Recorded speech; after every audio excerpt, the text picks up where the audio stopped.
Hemos seleccionado unos 400 versos de 6 momentos culminantes de la vida de sueño y los van a ir interpretando a medida que se necesite por lo que va contando el discurso del que yo me responsabilizo.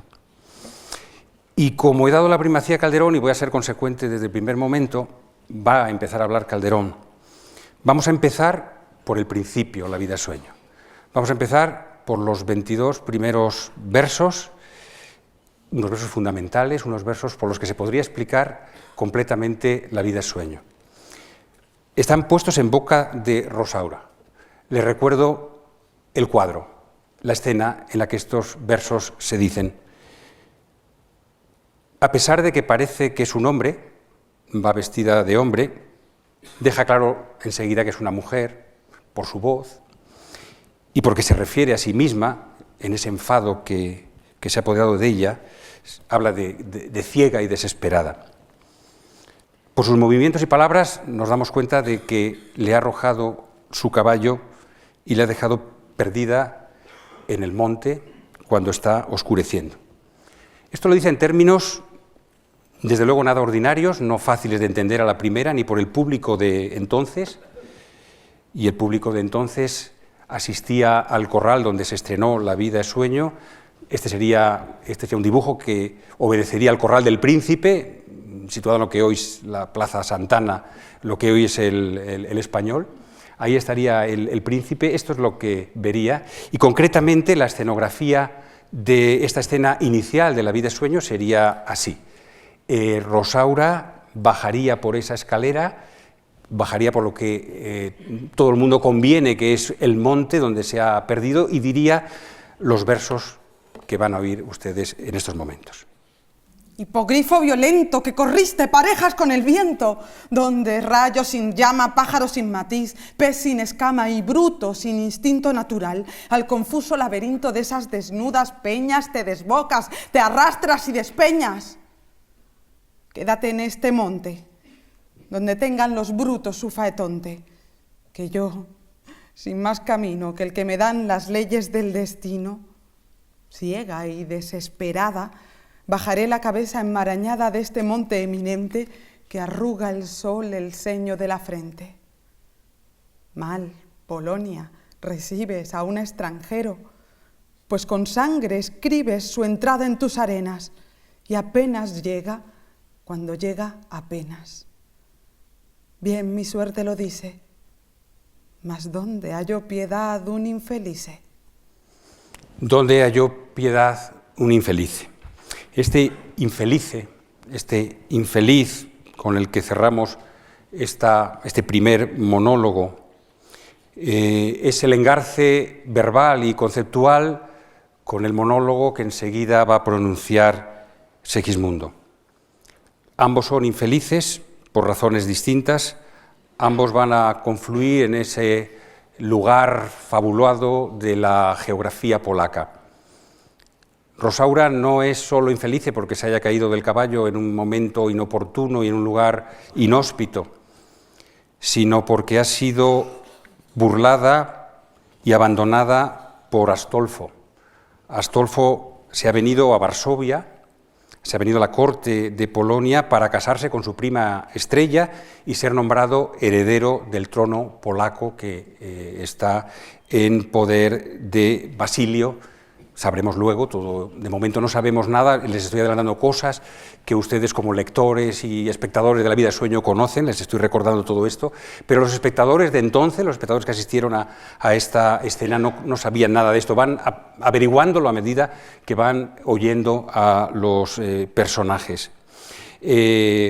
Segismundo se queja, cubierto de cadenas, por la falta radical de libertad de la que ha sido privado por su padre, que ha interpretado unos pronósticos en el momento de su nacimiento que decían que habría catástrofes para el reino y catástrofes también, grandes males para él mismo. Parece que a Basilio le afectan más los males que sobrevendrán sobre él.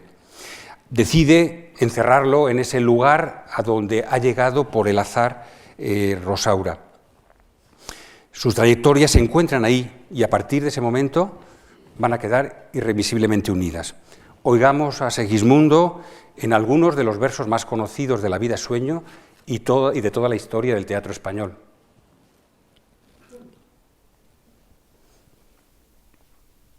Ay mísero de mí y ay infelice. Apurar cielos pretendo, ya que me tratáis así, ¿qué delito cometí contra vosotros naciendo? Aunque si nací ya entiendo qué delito he cometido. Bastante causa ha tenido vuestra justicia y rigor, pues el delito mayor del hombre es haber nacido. Solo quisiera saber, para apurar mis desvelos, dejando a una parte, cielos, el delito de nacer, ¿qué más os pude ofender para castigarme más? ¿No nacieron los demás? Pues si los demás nacieron, ¿qué privilegios tuvieron que yo no gocé jamás? Nace el ave, y con las galas que le dan belleza suma, apenas es flor de pluma o ramillete con alas, cuando las etéreas alas corta con velocidad, negándose a la piedad del nido que deja en calma. Y teniendo yo más alma, ¿tengo menos libertad? Nace el bruto, y con la piel que dibujan manchas bellas, apenas signo es de estrellas, gracias al docto pincel, cuando atrevido y cruel la humana necesidad le enseña a tener crueldad, monstruo de su laberinto. Y yo con mejor distinto tengo menos libertad. Nace el pez, que no respira, aborto de ovas y lamas, y apenas bajel de escamas sobre las ondas se mira, cuando a todas partes gira, midiendo la inmensidad de tanta capacidad como le da el centro frío. Y yo, con más albedrío, ¿tengo menos libertad? Nace el arroyo, culebra que entre flores se desata, y apenas sierpe de plata entre las flores se quiebra, cuando músico celebra de las flores la piedad que le dan la majestad, el campo abierto a su ida, y yo, teniendo más vida, ¿tengo menos libertad? En llegando a esta pasión, un volcán, un Etna hecho, quisiera sacar del pecho pedazos del corazón. ¿Qué ley, justicia o razón negar a los hombres sabe, privilegio tan suave, excepción tan principal, que Dios le ha dado a un cristal, a un pez, a un bruto y a un ave? Y de repente, Segismundo se percata que sus flaquezas las han oído dos extraños, Rosaura y Clarín, que acompaña en su aventura polaca a la dama. Y se dirige a ellos como el hombre fiera que es, dispuesto a darles muerte. Y dice eso estupendo, esos versos maravillosos de este pasaje, porque no sepas que sé que sabes flaquezas mías. Pero de repente Rosaura se echa a sus pies y Segismundo queda seducido por ella. Aun disfrazada de hombre, y nada se nos dice que haya reconocido que es una mujer, todo apunta a que Segismundo se ha visto ante la mujer por primera vez en su vida y eso ha motivado ese cambio de conducta. En esta ocasión se van a suceder las intervenciones de los dos personajes. Si has nacido humano, baste el postrarme a tus pies para librarme. Tu voz pudo enternecerme, tu presencia suspenderme y tu respeto turbarme. ¿Quién eres? Que aunque yo aquí tan poco del mundo sé, que cuna y sepulcro fue esta torre para mí, y aunque desde que nací, si esto es nacer, solo advierto este rústico desierto donde miserable vivo, siendo un esqueleto vivo, siendo un animado muerto. Y aunque nunca vi ni hablé, sino a un hombre solamente que aquí mis desdichas siente, porque en las noticias sé de cielo y tierra, y aunque aquí, por más que te asombres y monstruo humano me nombres, entre asombros y quimeras, soy un hombre de las fieras, y una fiera de los hombres. Y aunque en desdichas tan graves, la política he estudiado, de los brutos he enseñado, advertido de las aves y de los astros suaves, los círculos he medido. Tú, solo, tú has suspendido la pasión a mis enojos, la suspensión a mis ojos, la admiración al oído. Con cada vez que te veo, nueva admiración me das. Y cuando te miro más, aún más mirarte deseo. Ojos hidrópicos, creo que mis ojos deben ser, pues cuando es muerte el beber, beben más, y de esta suerte, viendo que el ver me da muerte, estoy muriendo por ver.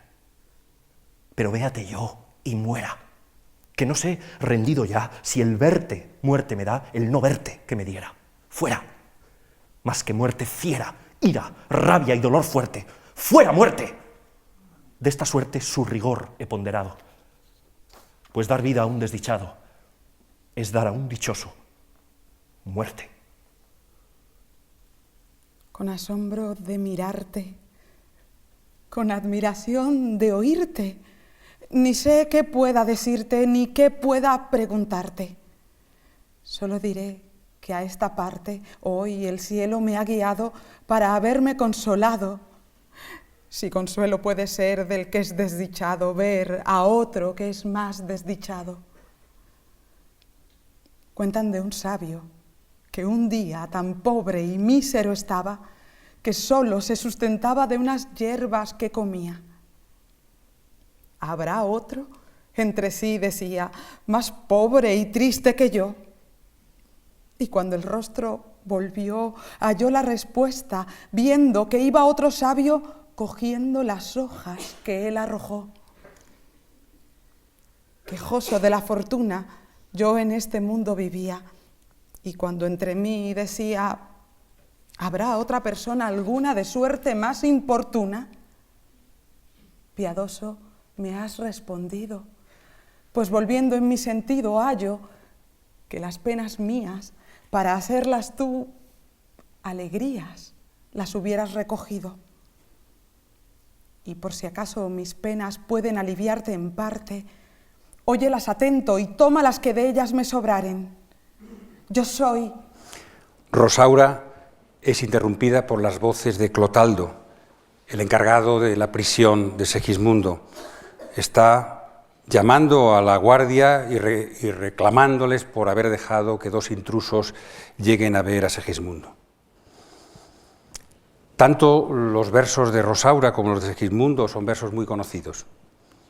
Y lo serán también, me comprometo a ello, todos los que quedan por interpretar.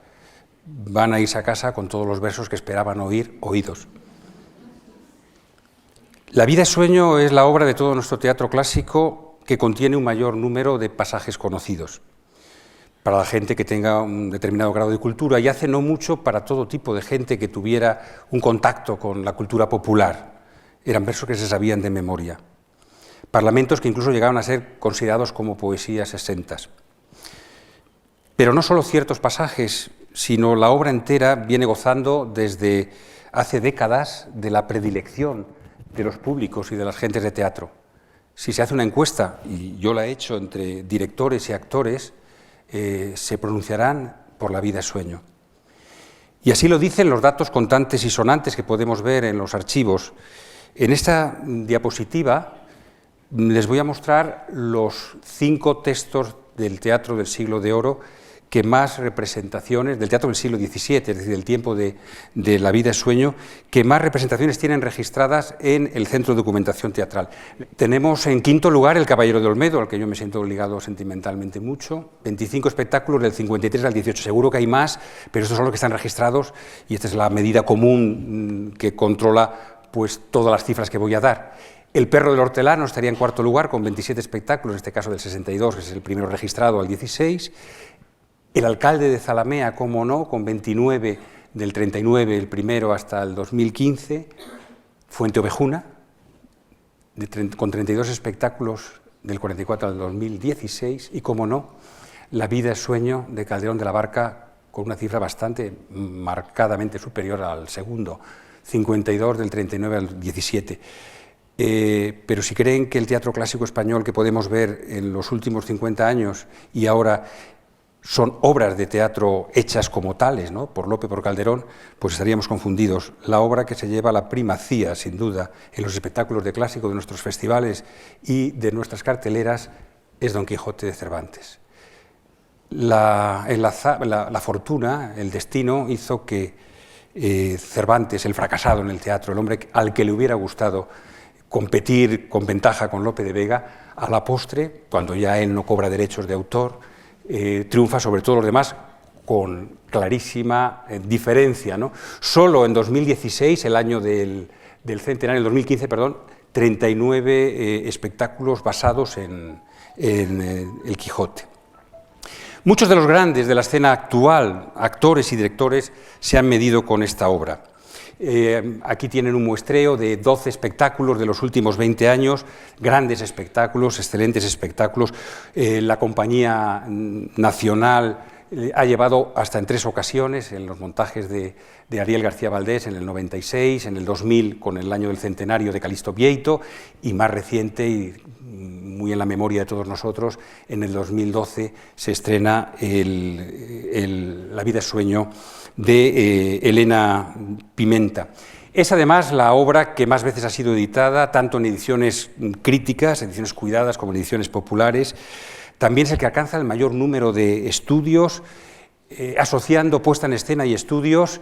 Recientemente, hace unos meses, se leyó, y tuve la fortuna de ser su director, la tesis de Mar Zubieta sobre estos 3 montajes de la Compañía Nacional. Una tesis de 2000 páginas analizando aspectos muy diversos de lo que es versionar hoy a los clásicos. El favor actual se da la mano con el favor que tuvo en su tiempo. Lo que no es normal. La mayor parte de los grandes éxitos controlados de entonces no son los que hoy gustan. Por ejemplo, El burlador de Sevilla y Fuentevejuna tuvieron muy poca repercusión por lo que hoy podemos apreciar en los documentos, mientras que otras obras que hoy nadie conoce, como El Mariscal de Mirón, por ejemplo, de Pérez de Montalbán, tuvieron un éxito muy grande. Es muy difícil conocer cuál es el éxito a través de las noticias de representaciones en el siglo XVII o en el siglo XVIII. Es más fácil de controlar las ediciones. Y digo ediciones, y puede pensar alguien, ¿cómo ediciones? Estamos hablando de teatro.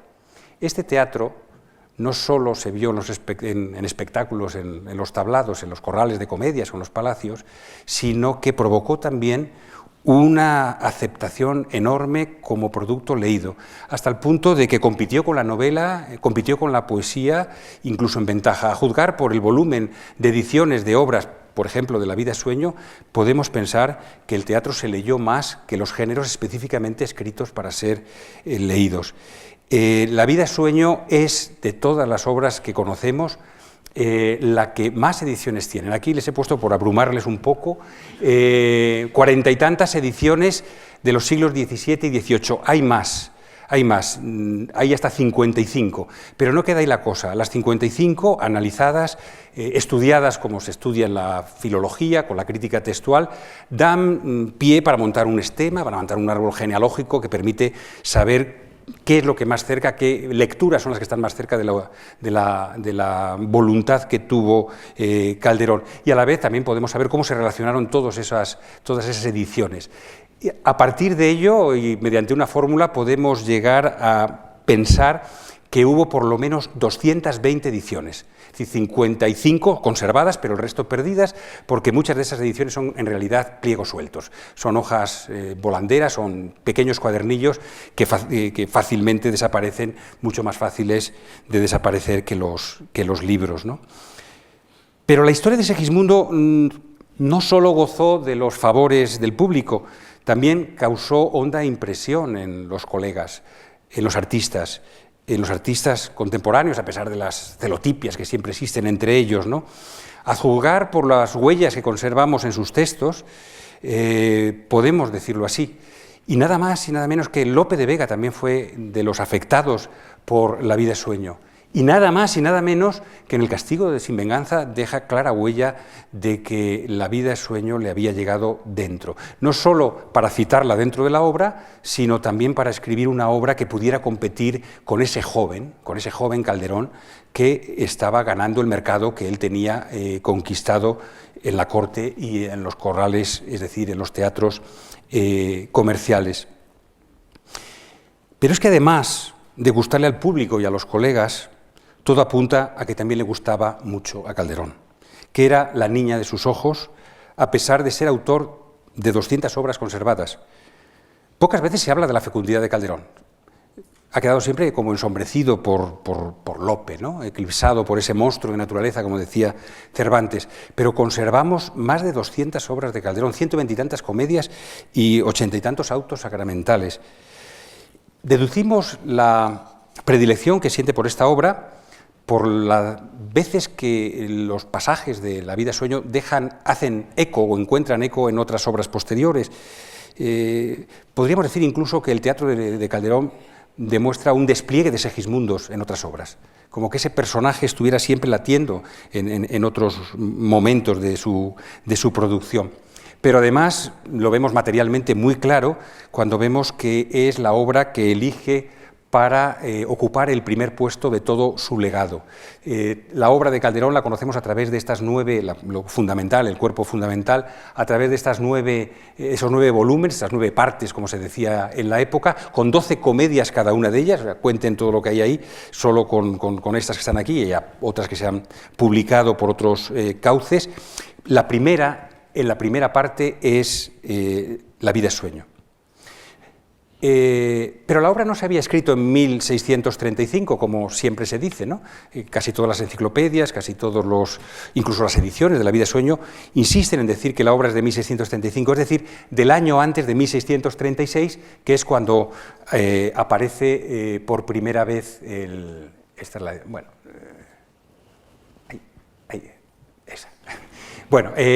ahí es donde ocupa el primer lugar y el pie de imprenta de ese volumen es 1636.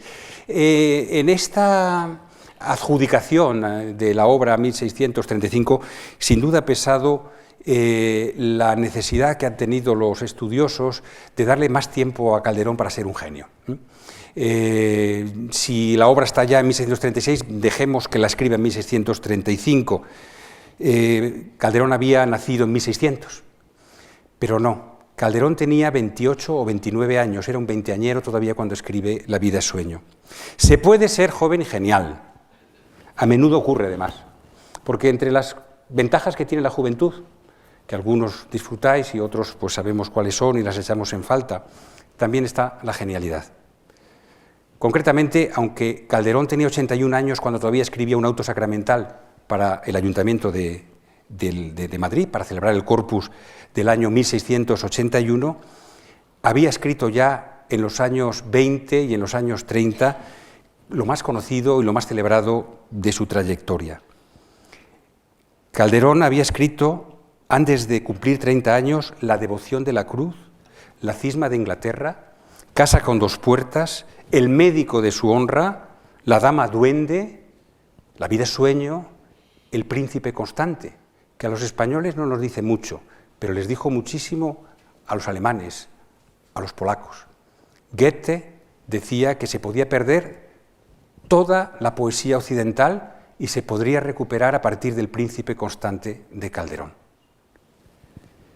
Pero volvamos a los versos que se han leído hace un momento. No dirán que los versos de Rosaura no suponen una manera contundente de comenzar una obra, interpelando a voces a su caballo desbocado, llamándole hipogrifo violento. Este sintagma, esta expresión, no ha pasado desapercibida. No todas las referencias que se han hecho a ella son positivas. Al siglo siguiente, Moratín padre, Nicolás, las ponía en solfa para decir que esas pedanterías, esa manera de hablarle al caballo, las entendía el público como el caballo, ¿no? Pruebe usted, venía a decir, pruebe usted, si se cayera por las orejas, llamarle hipogrifo violento y verá cómo se alivia, decía Moratín. Pero claro, los ilustrados no entendían o no querían entender que el arte barroco era otra cosa al arte que ellos promocionaban. Más adelante, en el siglo XIX, todavía Clarín se permite también bromas, nada más y nada menos que La Regenta, con ese comienzo del hipogrifo violento de La vida es sueño.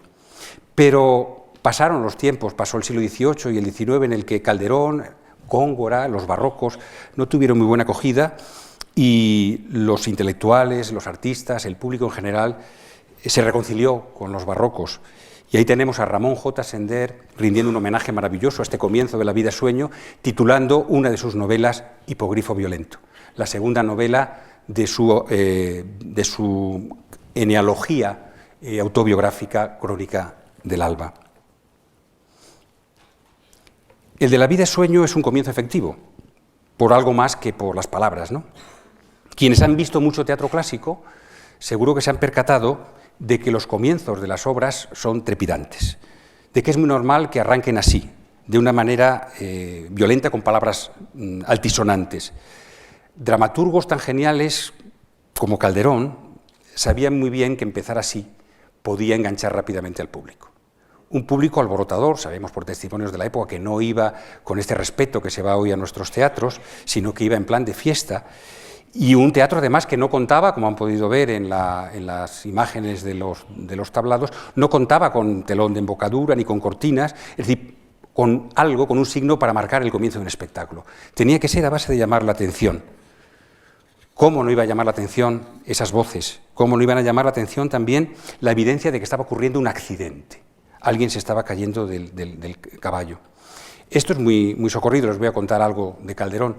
Calderón utiliza en su teatro hasta 22 accidentes de caballo, 22 caídas de caballo como el de Rosaura.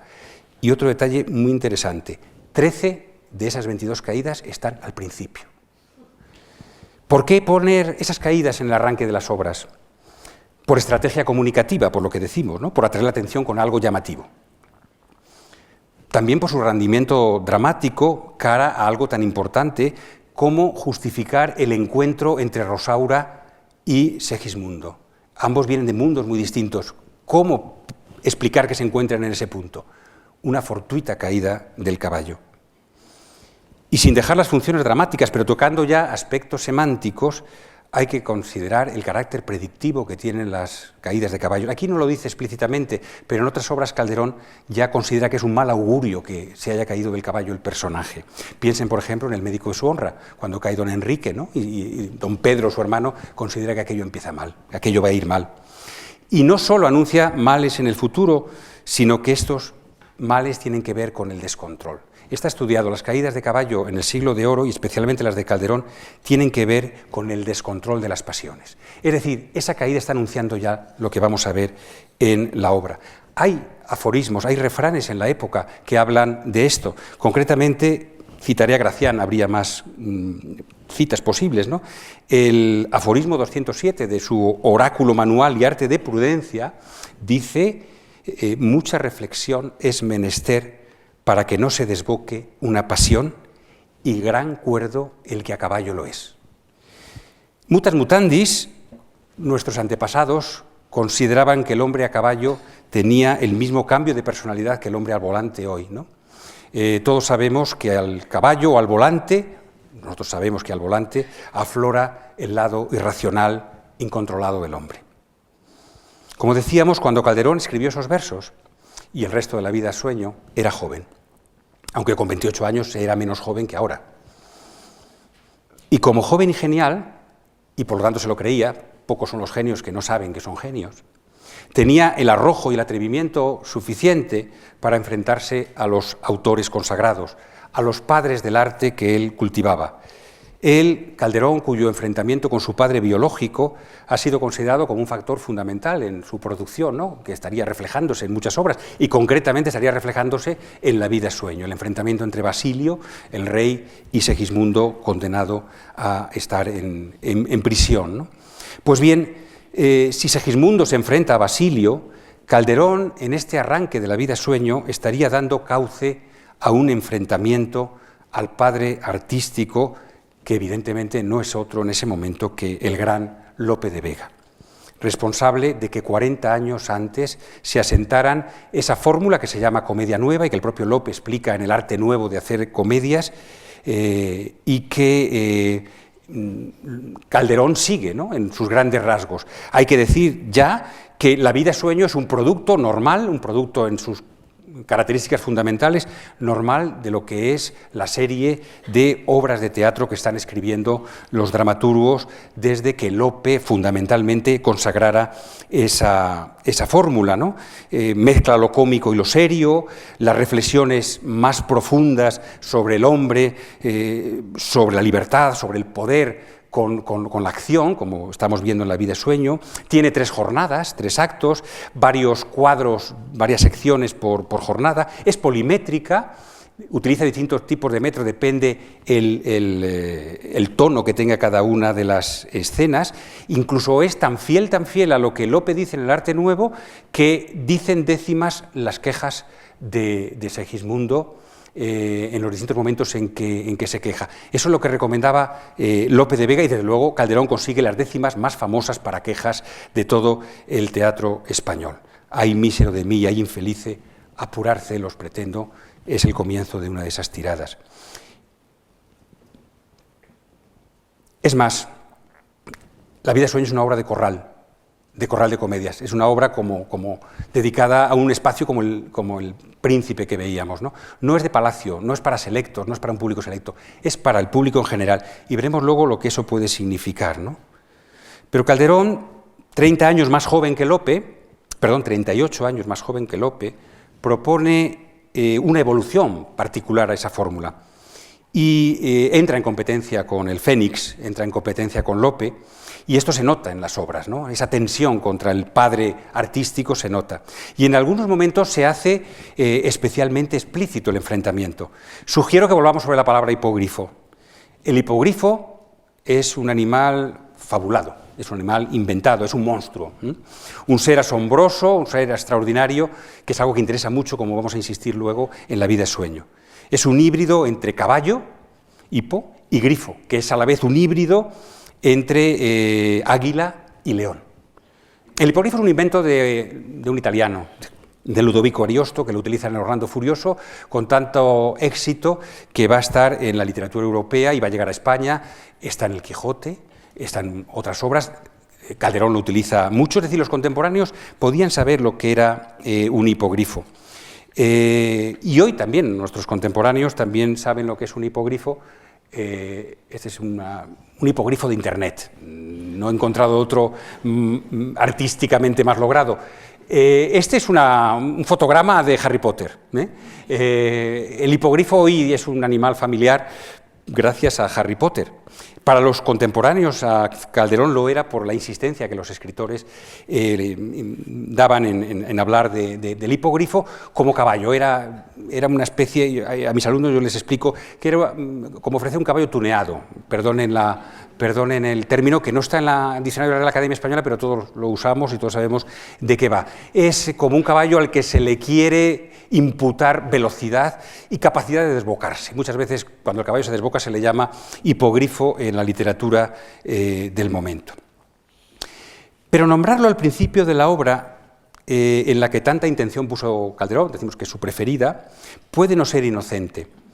En los versos del Arte Nuevo, en unos versos del Arte Nuevo, que es ese manual donde Lope explica cómo hay que hacer una comedia, aconseja a los que hacen comedias que hay vocablos exquisitos de los que debe uno huir. Y entre los 5 que nombra, uno de ellos es hipogrifo. Qué casualidad. Yo creo que Lope es interpelado aquí, en este comienzo de La vida sueño. Sería como decir, Lope, viejo, vejete, se decía en la época, ¿no te gusta hipogrifo? Pues ahí lo tienes. La primera en la frente. Hipogrifo violento. Efectivamente, Calderón ha acentuado la diferencia entre el lenguaje de todos los días y el lenguaje teatral. Utiliza muchos vocablos exquisitos y muchas construcciones retorcidas. De ello ha tenido mucha culpa el que a partir de 1613 triunfara Góngora.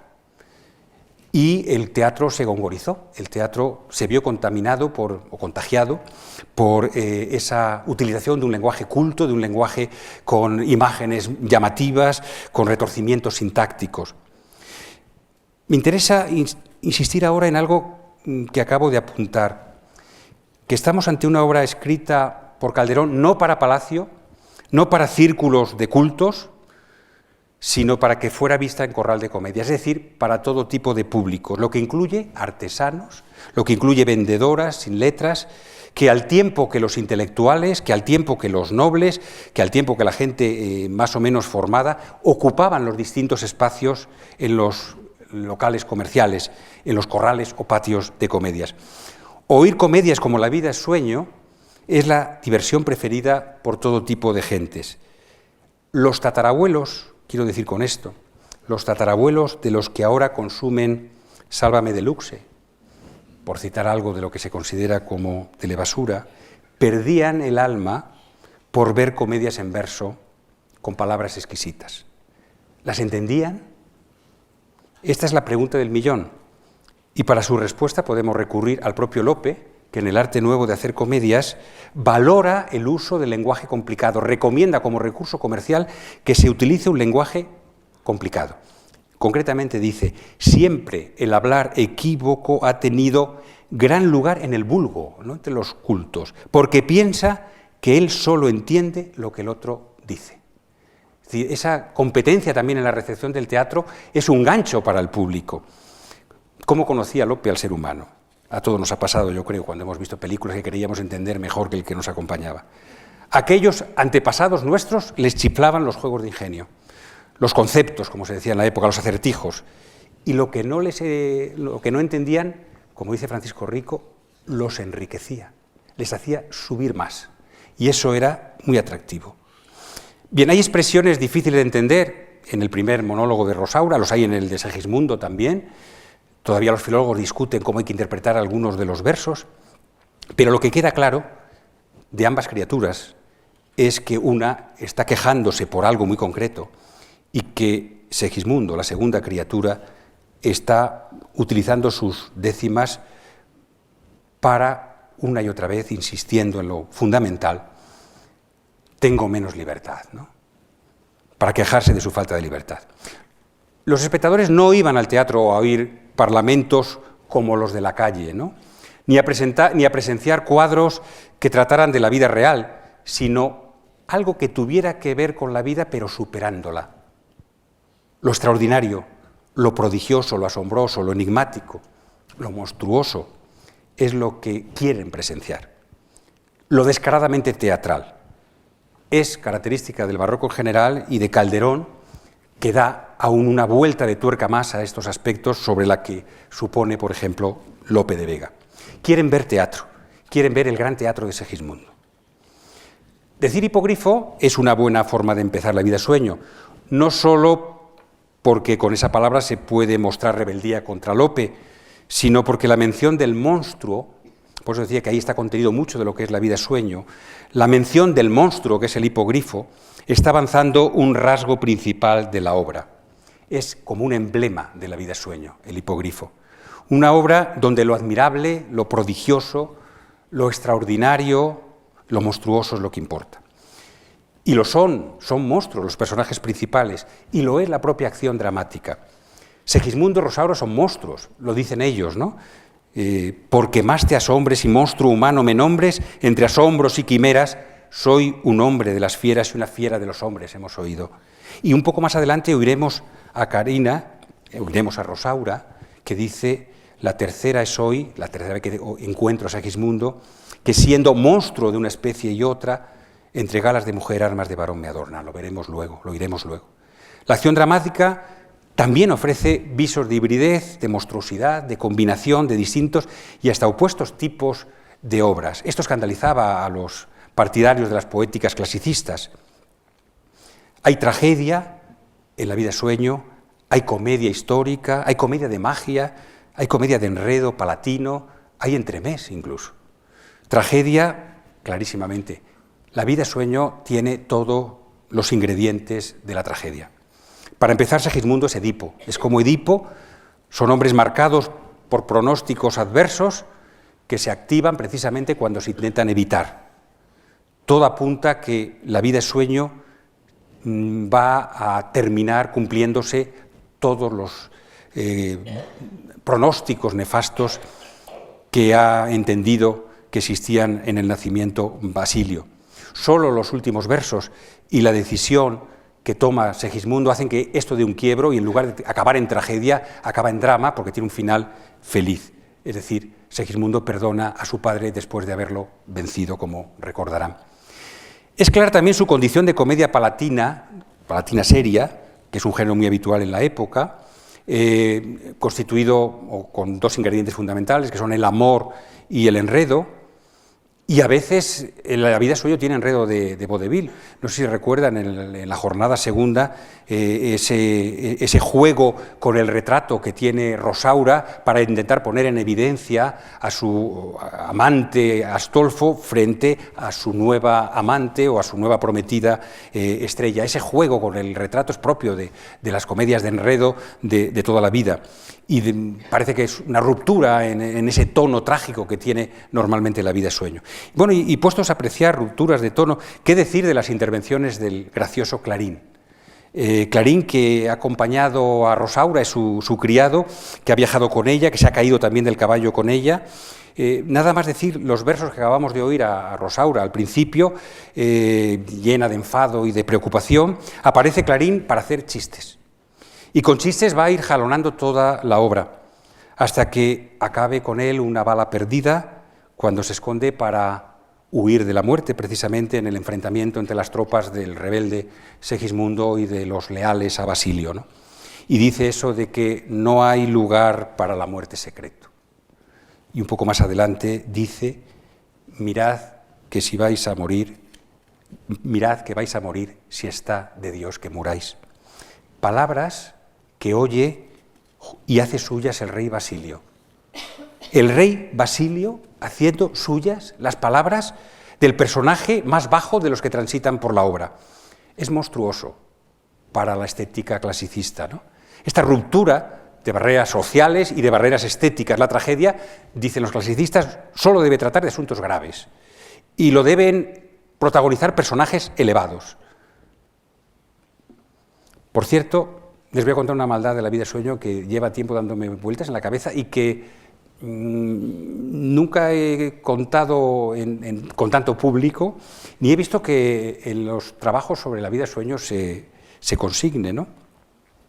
Me parece algo estrambótico el que Rosaura y Clarín viajen juntos en el hipogrifo violento. Después de aparecer Rosaura y decir eso, aparece Clarín, que también se ha caído. Ni siquiera el Quijote y Sancho, esa pareja ridícula para los contemporáneos, así fue concebida en principio por Cervantes, ni siquiera a esta pareja ridícula se les escatiman cabalgaduras distintas, ¿no? Perdonen la broma. Rosaura se queja de que le haya arrojado el caballo, pero podríamos pensar qué piensa el caballo de la presencia en sus lomos de dos personas. El caballo podríamos pensar que no se despeñó tanto por hacer parejas con el viento como por sobrepeso. Pero no les importó, lo que me interesa no es la broma, lo que me interesa es que ese detalle no les importaba ni a Calderón, que podía haber buscado otra solución, ni al público que no se está permanentemente cuestionando la verosimilitud de lo que ocurre. Eso es para los críticos, ¿no? Es que puestos a ser tiquismiquis, tampoco parecería aceptable que el descabalgamiento o el desbocamiento del caballo ocurra justo donde se encierra el secreto mejor guardado de la corona. El príncipe Segismundo, custodiado precisamente por Clotaldo, que resulta ser el padre de Rosaura, que ha tenido a Rosaura fruto de una relación con su madre del tipo de la que Rosaura ha tenido con Astolfo y que es lo que hace que Rosaura vaya a Polonia buscando a Astolfo para que cumpla con su palabra. El encuentro con Segismundo les condena a muerte, nadie puede ver el secreto mejor guardado. Pero hete aquí que en ese momento Basilio ha reunido a su corte y ha reconocido el problema de su hijo, la existencia de su hijo y que interpretó los astros, pero que a lo mejor estaba confundido. Va a hacer una prueba antes de conceder definitivamente nombrar herederos a Astolfo, casada con su prima Estrella, si la prueba, como espera, resulta fallida. La prueba ya sabemos cuál es, pero la vamos a ver ahora. Qué apretado está todo, ¿no? Pero es que no hay más personas, no hay más lugares, no hay más momentos en la historia del mundo para que tengan que coincidir de esa manera. Les brindo una respuesta fácil, pero creo que certera esta pregunta. Lo que ocurre en la vida es sueño, ocurre como en nuestros sueños. La vida es sueño es como si estuviéramos soñando la vida es sueño. Basilio ha decidido traer a Segismundo a palacio para ver cómo se comporta. Todo se prepara como si fuera un sueño al que se le induce con drogas. Segismundo despierta en la corte y se comporta como cabía esperar, desde luego como Basilio estaba seguro que iba a ser y así limpiaba su conciencia. Totalmente descontrolado, mata, intenta violar, desprecia arrogante, impresiona especialmente cuando se enfrenta a su padre y le dice eso de lo haría mejor Francesco, pero no está previsto. ¿Qué tengo que agradecerte, tirano de mi albedrío, si viejo y caduco estás, muriéndote, ¿qué me das? Dasme más de lo que es mío. Prueba no superada. Segismundo ha fracasado. Segismundo es drogado de nuevo y se le devuelve al encierro de la torre y al despertar pronuncia las décimas, esta vez sí, más conocidas de la literatura española, esas donde duda sobre si la vida es real o un sueño.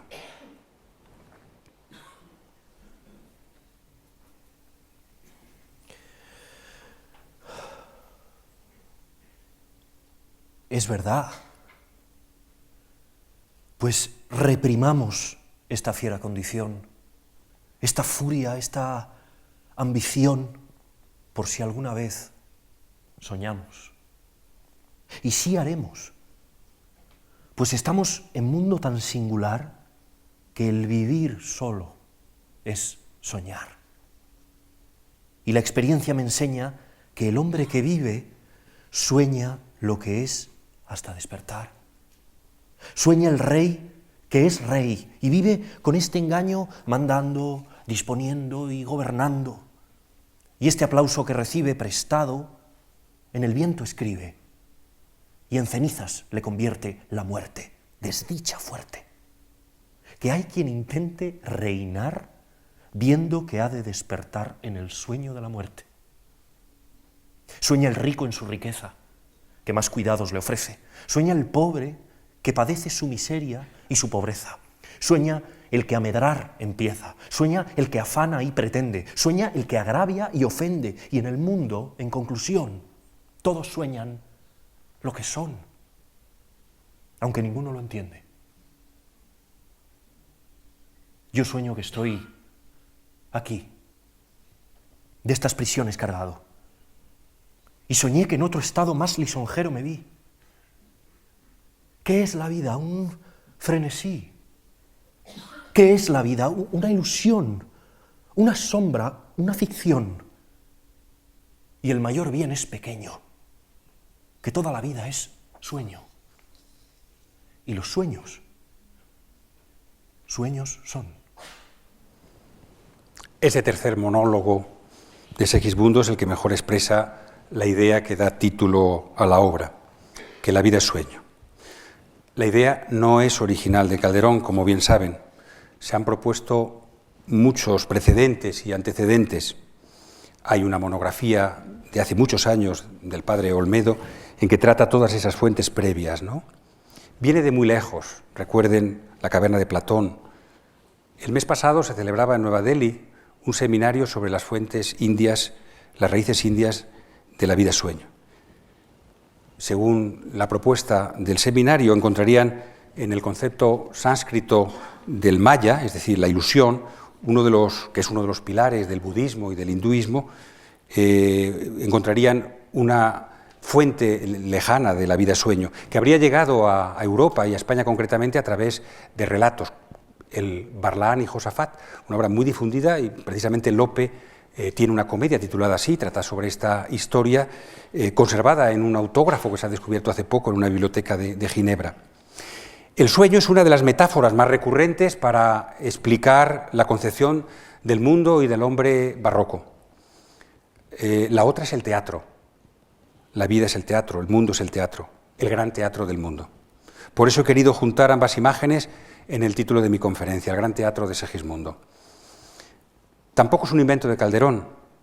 Lo que hizo Calderón es proponer con estas dos grandes metáforas las dos grandes obras que explotaban y que podían dar cuenta de esta idea fundamental del pensamiento y de la mentalidad, en general, de la manera de sentir del barroco.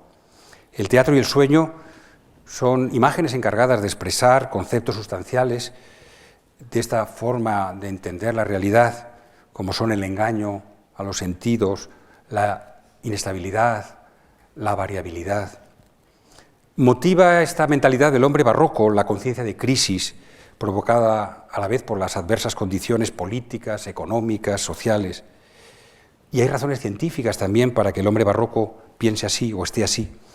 Los avances en el conocimiento del mundo físico, de Harvey, de Galileo, de Bacon, hacen que la confianza en la centralidad del hombre que se había impuesto en el Renacimiento pierda puestos.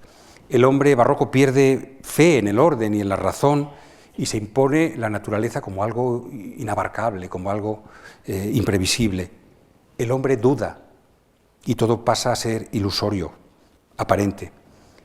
Esta depreciación de la realidad hace que el arte se empeñe en presentar la vida como un sueño o como teatro, la realidad como algo pasajero, inestable.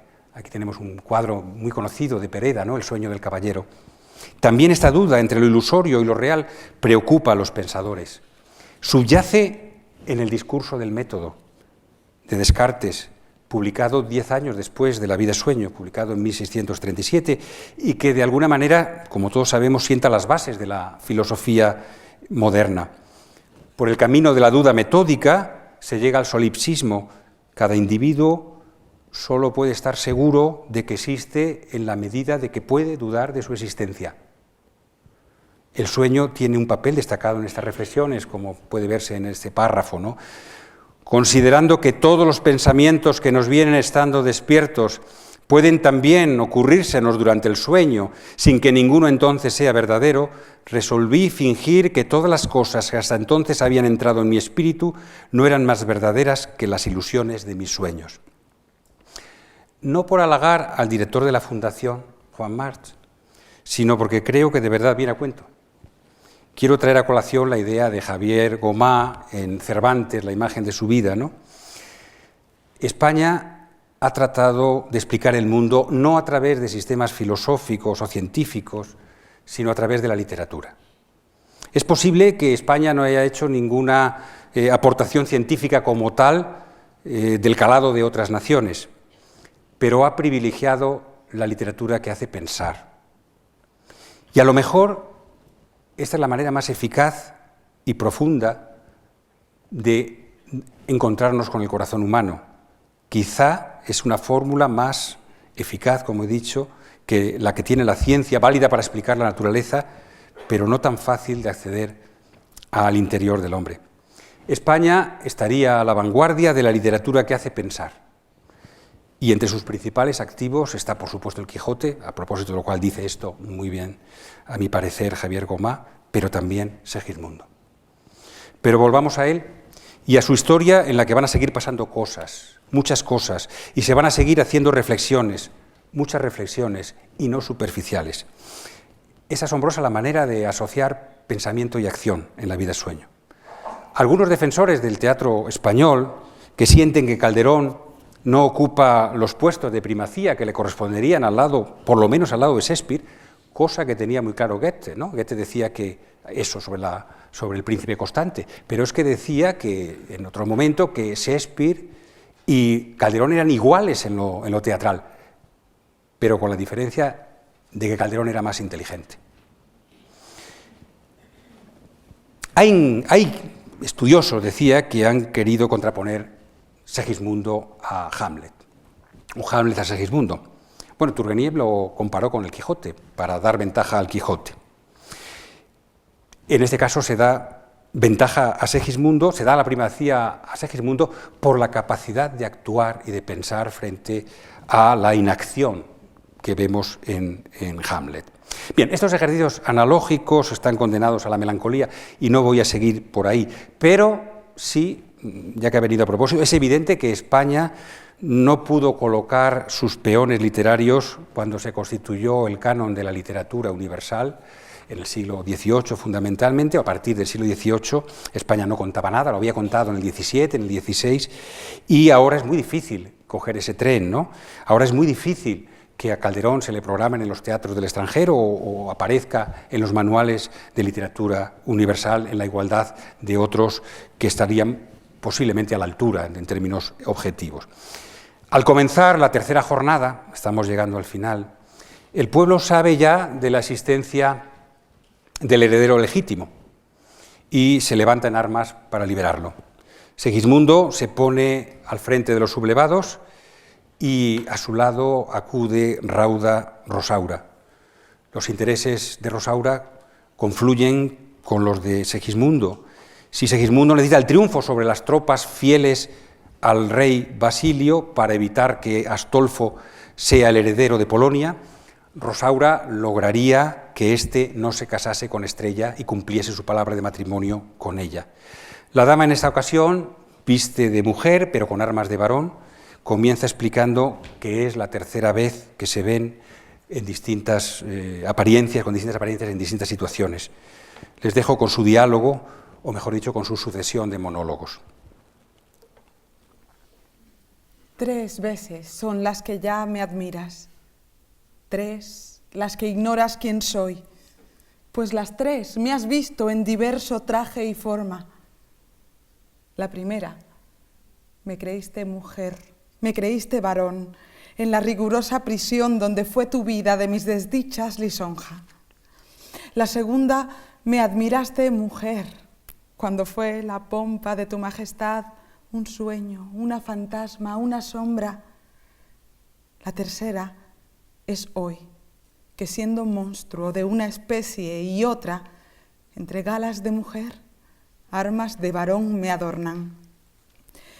Yo, viendo que tú, oh valiente Segismundo, a quien hoy toca la venganza, pues el cielo quiere que la cárcel rompas de esa rústica prisión donde ha sido tu persona, al sentimiento una fiera, al sufrimiento una roca, las armas contra tu patria y contra tu padre Tomás, vengo a ayudarte, mezclando entre las galas costosas de Diana los arneses de Palas, vistiendo agora ya la tela, ya el acero, que entrambos juntos me adornan. Ea pues, fuerte caudillo, a los 2 juntos importa impedir y deshacer estas concertadas bodas. A mí, porque no se case el que mi esposo se nombra, y a ti, porque estando juntos sus 2 estados no pongan con más poder y más fuerza en duda nuestra victoria. Mujer, vengo a persuadirte el remedio de mi honra, y varón, vengo a alentarte a que cobres tu corona. Mujer, vengo a enternecerte cuando a tus plantas me ponga, y varón, vengo a servirte cuando a tus gentes socorra. Mujer, vengo a que me valgas en mi agravio y mi congoja, y varón, vengo a valerte con mi acero y mi persona.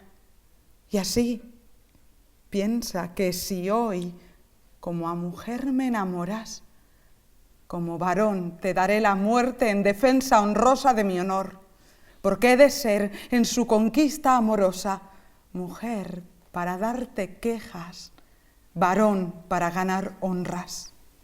Cielos, si es verdad que sueño, suspendedme la memoria, que no es posible que quepan en un sueño tantas cosas. Válgame Dios, ¿quién supiera o saber salir de todas o no pensar en ninguna? ¿Quién vio penas tan dudosas? Si soñé aquella grandeza en que me vi, ¿cómo agora esta mujer me refiere unas señas tan notorias. Luego fue verdad, no sueño. Y si fue verdad, que es otra confusión, y no menor, ¿cómo mi vida le nombra sueño? Pues tan parecidas a los sueños son las glorias, que las verdaderas son tenidas por mentirosas y las fingidas por ciertas. Tampoco hay de unas a otras que hay cuestión sobre saber si lo que se ve y se goza es mentira o es verdad. Tan semejante es la copia al original que hay duda en saber si ella es la propia. Pues si es así y ha de verse desvanecida entre sombras la grandeza y el poder, la majestad y la pompa, sepamos aprovechar este rato que nos toca, pues solo se goza en ella lo que entre sueños se goza. Rosaura está en mi poder, su hermosura el alma adora. Gocemos pues la ocasión, el amor, las leyes rompa del valor y confianza con que a mis plantas se postra. Esto es sueño, y pues lo es, soñemos dichas agora, que después serán pesares. Mas con mis razones propias vuelvo a convencerme a mí. Si es sueño, si es vanagloria, ¿quién por vanagloria humana pierde una divina gloria? ¿Qué pasado bien no es sueño? ¿Quién tuvo dichas heroicas que entre sí no diga cuando las revuelve en su memoria, sin duda que fue soñado cuanto vi? Pues si esto toca mi desengaño, si sé que es el gusto llama hermosa que le convierte en cenizas cualquier viento que sopla, acudamos a lo eterno, que es la fama vividora, donde ni duermen las dichas ni las grandezas reposan. Rosaura está sin honor, mas a un príncipe le toca el dar honor que quitarle. Vive Dios, que de su honra he de ser conquistador antes que de mi corona. Huyamos la ocasión, que es muy fuerte. ¡Alarma toca! Que hoy he de dar batalla antes que las negras sombras sepulten los rayos de oro entre verdinegras ondas. Señor, pues así te ausentas. Pues ni una palabra sola no te debe mi cuidado, no merece mi congoja. ¿Cómo es posible, Señor, que ni me mires ni oigas? ¿Aún no me vuelves el rostro? Rosaura, al honor le importa, por ser piadoso contigo, ser cruel contigo agora. No te responde mi voz, porque mi honor te responda. No te hablo, porque quiero que te hablen por mí mis obras. No te miro, porque es fuerza en pena tan rigurosa, que no mire tu hermosura, quien ha de mirar tu honra. El enfrentamiento se produce y las tropas rebeldes triunfan. Los malos pronósticos de Basilio parece que se van a cumplir inexorablemente, pero la decisión libre de Segismundo de hacer el bien y ceder la corona a su padre, que se ha puesto a sus pies, hacen que la obra no termine de acuerdo con los pronósticos y no termine como tragedia. No sin dejar constancia Segismundo de que Basilio ha sido responsable de que los malos presagios se cumplieran o estuvieran a punto de cumplirse por encarcelar a Segismundo y privarle de su educación, porque la vida sueño habla de la educación, es uno de sus temas principales, como habla del libre albedrío. En la polémica de la época entre la predestinación, los partidarios de la predestinación y los del libre albedrío, Calderón se inclina decididamente por la libertad del hombre sobre la predestinación. Es el hombre el que busca su destino. Es Segismundo quien despide la obra dirigiéndose al público y también la conferencia. Función y actitud, la de Segismundo despidiendo, que no le corresponde. Normalmente la comedia nueva, de la que decíamos La vida sueño es un ejemplo muy respetuoso en muchos aspectos, esa función y esa actitud le corresponde al gracioso. Pero el gracioso, y eso es una cosa peculiar de La vida sueño, ha muerto. Y Segismundo le toca decir lo que es la despedida de La vida sueño. Si abríamos La vida sueño con su comienzo, también la acabamos con su final.